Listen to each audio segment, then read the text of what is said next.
তো বন্ধুরা, কেমন আছো তোমরা? পিয়া কিচেনে তোমাদের আরও একবার ওয়েলকাম। তো দেখো, আজকে করব রয়্যাল মাখা। এইটাকে আবার কেউ টক ফলও বলে।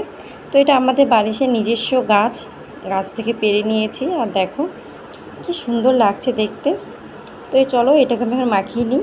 তার জন্য আমাকে আগে ধুয়ে এটাকে ভালো করে থেতো করে নিতে হবে, সেটা শিলেই করতে হবে। তো আমি থেতো করে নিচ্ছি সব।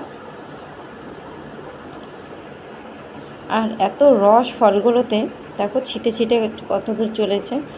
আর এখানে দেখো আমি 4টে কাঁচা লঙ্কা নিয়েছি, সেটা শিলেই বেটে দিয়ে দেব।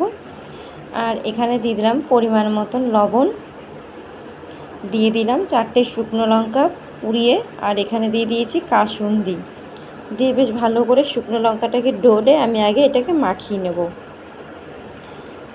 আর এরকম রোদে বসে মাখা খেতে, মানে গরমে খুবই ভালো লাগে টক জাতীয় জিনিস খেতে। তো দেখো আমি এখানে দিয়ে দিলাম চিনি, আর এখানে দিয়ে দিচ্ছি গন্ধরাজ লেবু পাতা দিয়ে বেশ ভালো করে মাখিয়ে নিচ্ছি। আর সত্যি কথা বলতে, গাছের ফল তো তো গাছের ফলের মানে পেরে খাওয়া হয় না, তো আজকে ভাবলাম পেরে মাখিয়ে খাই, ভালো লাগবে বলে। তো আমার মাখানো কিন্তু হয়ে গেছে। আর দেখো কত সুন্দর লাগছে দেখতে, আর খেতেও কিন্তু দারুণ ছিল। তো বাই বন্ধুরা, আজকে